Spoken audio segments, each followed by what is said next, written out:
I think this needed to happen. Let's be real. The cancellation of The Last of Us Season 3 didn't come out of nowhere. It was a slow-motion train wreck that everyone saw coming. Fans weren't just whispering their complaints, they were shouting from the rooftops. And the loudest complaint? That Ellie, the soul of the series, felt unrecognizable. No. Why? Because it's stupid? That's not the word I would use. Really? What word then? Non-school oriented. Fuck you, I'm in school. Let me help. Ellie's super smart. What? Characterization of Ellie being dumb is weird. The Ellie we knew from the game was intense, raw, tragic, and terrifying and brilliant. But what we got on screen, it felt dull, hollow, like someone skimming the surface of a character they never truly understood. And if HBO Max is really blaming Bella Ramsey for the collapse of the series, then honestly, I think they finally woke up. The audience checked out, the magic was gone, and yeah, Bella's performance was a big reason why. I'm pregnant.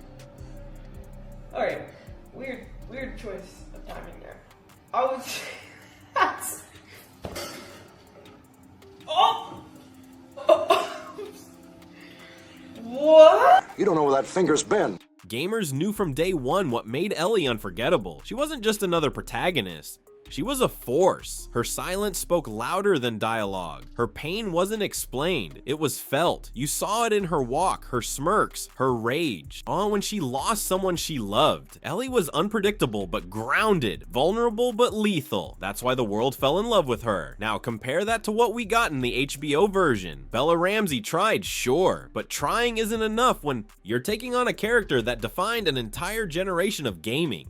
So, in the show, Ellie still looks exactly the same, but is supposed to be 5 years older. Also, Ellie still acts exactly the same.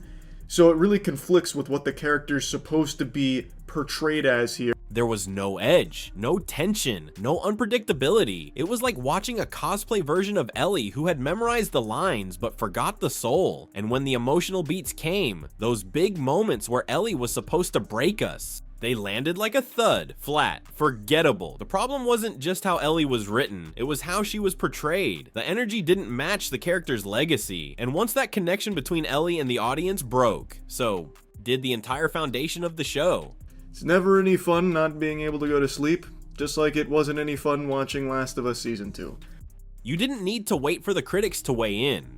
Fans knew something was off from the very first episodes. Reddit exploded with breakdown threads. YouTube channels like Popcorned Planet, Heavy Spoilers, and The Last of Us Breakdown were flooded with titles like What Went Wrong with Ellie and Game Ellie versus Show Ellie, total disconnect. The vibe was clear. Viewers were disappointed, and not just casual fans. The hardcore base, the ones who waited years to see this adaptation done right. By the time Season 2 rolled around, the disappointment was unbearable.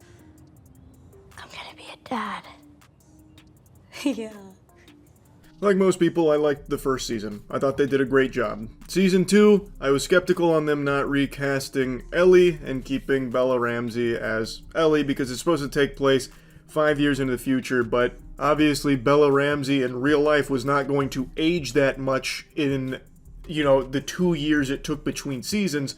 People weren't just annoyed, they were angry. Viewership started to nosedive. Ratings dropped episode by episode. Comment sections turned into war zones. Some fans tried to defend the creative choices, but even they couldn't deny how hollow Ellie felt. The problem wasn't the sets. It wasn't the infected. It wasn't even the plot. It was that the emotional glue holding it all together, Ellie, had lost her grip. And you know what happens when the heart goes numb, the body dies. Because Ellie still looks and acts like a 14-year-old from Season 1, even though she's supposed to be 19. Where Ellie just doesn't feel like she's changed. She still feels like that same kid from Season 1 who's just constantly joking and extremely immature. That's what happened to The Last of Us.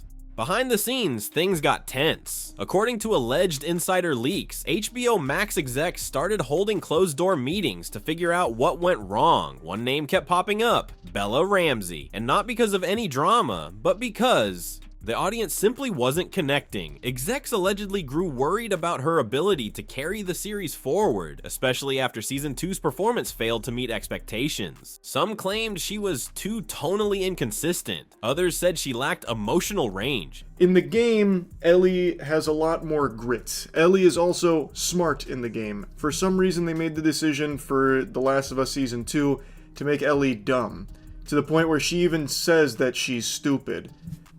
Why? That just kind of betrays the character. Yeah, she's supposed to be like reckless and everything, but that doesn't mean that she's some like lobotomite. It's not a personal attack, it's business. Big budget television lives or dies by its leads. If a character like Ellie isn't captivating, millions each Sunday night, the show becomes a liability. And when the ratings spreadsheet started bleeding red, they needed someone to answer for it. According to rumors, Bella Ramsey became that name. Brutal? Yes, but necessary. Probably. Dina feels like the actual main character of Season 2, whereas Ellie just feels like the quirky sidekick constantly scrambling to make a quip. When the blame reportedly landed at Bella's feet, she allegedly snapped. According to sources online, including several unverified industry leaks, Bella didn't handle it well. One post claimed she stormed off a Zoom call with producers. Another said she demanded a private sit-down with the showrunners. And while we can't confirm all the details, one thing's clear, she didn't take the criticism lightly. Look, I get it. Nobody wants to hear they were the problem, especially not when you've dedicated years of your life to a role. But when that it's all Bella Ramsey's acting's fault here for the lackluster season.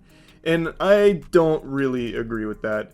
you step into Ellie's shoes, you're not just acting, you're representing a global fandom, and if that fandom is telling you something's wrong, you have to listen. Meltdowns won't fix it, owning it might have, but instead, we got silence. And now cancellation. For a while, Neil Druckmann, the man behind the original Last of Us game, was noticeably quiet. During Season 1, he praised the show, shared cast photos, dropped behind-the-scenes anecdotes, but by Season 2, crickets. And when he did speak, it was PR fluff. No deeper breakdowns, no commentary on Ellie, nothing about Bella's performance. I don't think this material would work even if they did recast Ellie for somebody else that could embody, you know, the grit and the intimidation that Ellie had in the game.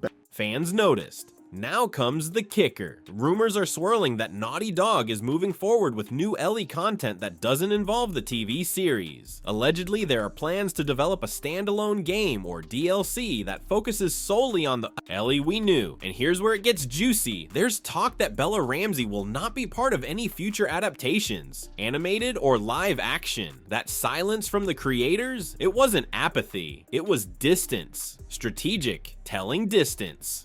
Honestly, the cancellation was practically written in neon. The minute Season 2 pushed Ellie out of the spotlight and tried to pivot toward Abby's arc, people bailed. It wasn't that Abby's story wasn't important, it's that the execution was clumsy. The balance was off. You don't bench your MVP and expect the team to keep winning, and it got worse. The show began to feel slow, emotionally empty, bloated. People weren't watching to feel anymore. They were hate watching, hoping it might turn around, and when it didn't, they moved on. Even the memes dried up. When a fandom stops making memes, you've lost the culture. That's when a show truly dies. To this day, the debate rages on. Some fans defend Bella passionately. They say she was a bold casting choice. They say she brought something new, but let's be honest, that's not what people wanted. Fans didn't want new, they wanted authentic. And when they didn't get it, they started comparing clips, voice lines, scenes, and it was brutal. Side-by-side edits on TikTok and YouTube showed just how wide the gap was. Game Ellie looked haunted, show Ellie looked annoyed. Game Ellie made people cry, show Ellie made people shrug. The worst part, these edits went viral. They shaped the narrative. They told HBO exactly what the fans thought, loudly and in HD. Let's not pretend this was a creative decision. The only decision was survival, and continuing the show with a version of Ellie that fans had rejected wasn't an option. The brand had taken enough damage. HBO could have doubled down. Oh, but that would have been throwing money into a fire, so they pulled the plug. Whether they publicly say it or not, this was about trust. Viewers no longer trusted the showrunners to deliver the Ellie they knew. Bella's version didn't land. She didn't meet the bar. And when you're steering a multi-million-dollar ship and the captain can't can't navigate the storm. You change course or you sink. And HBO, they finally jumped ship. When the show first launched, the media loved Bella Ramsey. Every entertainment outlet called her bold, groundbreaking, a fresh take. But after season 2, the headlines changed. Subtly at first, phrases like mixed fan reaction or controversial performance. Then it got harsher. Is Bella Ramsey the right fit for Ellie? And where did The Last of Us go wrong? And it wasn't just tabloids. Major entertainment writers started walking back their earlier praise. Reviewers who gave season 1 5 stars suddenly went quiet during season 2. Rotten Tomatoes critics left vague, non-committal blurbs. You could feel it. Even the press was backing away. When journalists stop defending you, it's over. Let's talk about the on-screen dynamic. In the game, Joel and Ellie's bond was everything. It carried the story, it gave the violence meaning, it gave the silence tension. But on screen, the chemistry between Pedro Pascal and Bella Ramsey felt forced, awkward, surface level, and that's not even an insult, it's an observation. Pascal did what he could, but the spark just wasn't there. It didn't evolve, it didn't deepen. Fans noticed how flat their scenes became over time, and without that father-daughter tension that made the game iconic, the heart of the show simply didn't beat. It flatlined. Here's the wild part. Season 2 had a bigger budget, more episodes, more effects, bigger sets, and yet somehow it felt smaller, colder, less immersive. How does that happen? Simple. When you pour money into aesthetics but forget the emotional core, everything looks expensive but feels cheap. And guess who fans blamed? Not the costume department, not the location scouts. They blamed the leads, the face of the franchise, Bella Ramsey. And when audiences feel like the story isn't worth their time, especially after seeing that money poured into lifeless scenes, they walk. Rumors began surfacing during season 2 that not everyone on set was happy. Whispers on fan forums claimed some cast members found the creative direction confusing and inauthentic. Others supposedly struggled with the emotional tone of key scenes, frustrated that pivotal moments didn't resonate. One unconfirmed leak even suggested a supporting actor privately voiced that Ramsey wasn't built to carry Ellie's grief-heavy arc.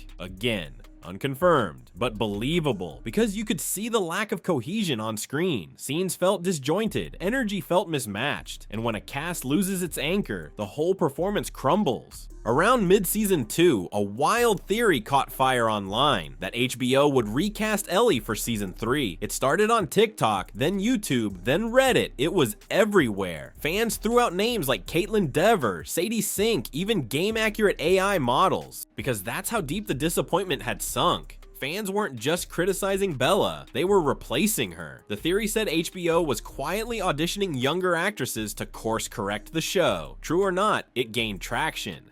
And the very fact that it went viral shows how much the audience wanted someone else. That desire alone doomed the show's future. HBO tried. They really did. Trailers were moody. Posters were beautiful. Every frame of every teaser was designed to make fans think it's back on track. But guess what? You can't market your way out of a casting misfire. Every new promo with Bella as Ellie just reminded fans of what was missing. And when season 2 dropped, the disconnect was immediate. Marketing promised tension, emotional stakes, and a return to form. But the episodes delivered something different. Apathy. And no matter how many moody violin scores or slow motion scenes they slapped into trailers, fans saw through it. The campaign flopped because the core product didn't deliver. Here's what hurt the most. Fans felt tricked. They were told Bella Ramsey was the definitive Ellie, that she was perfect for the role, that the show was sticking close to the source material, but the reality didn't match the promise. And fans don't forget that kind of betrayal. They showed up in good faith. They gave the adaptation a chance, and in return, they got a version of Ellie that felt disconnected, muted, unrecognizable. That betrayal triggered the backlash. The memes, the petitions, the boycott hashtags. This wasn't just about acting, it was about trust. And once you break that, you're done. You'll notice HBO hasn't come out swinging. No fiery statements, no press conferences, no "we stand by our cast" interviews, just silence. Because they know, internally, the writing is on the wall, the fans have spoken, the numbers don't lie. And that silence, that's their damage control. It's their way of moving on without taking a public hit, letting the controversy die quietly. letting Bella fade from the narrative without admitting fault. But we see through it, everyone does. And at this point, it's too late to course correct. This isn't about one actress. It's about what happens when a show loses its soul. The Last of Us was more than just infected clickers and emotional cutscenes. It was Ellie's story, and when Ellie didn't feel like Ellie anymore, everything else crumbled. If HBO Max is blaming Bella Ramsey for that collapse, then I think they're just finally saying what the fans have been screaming all along. The cancellation wasn't shocking, it was inevitable.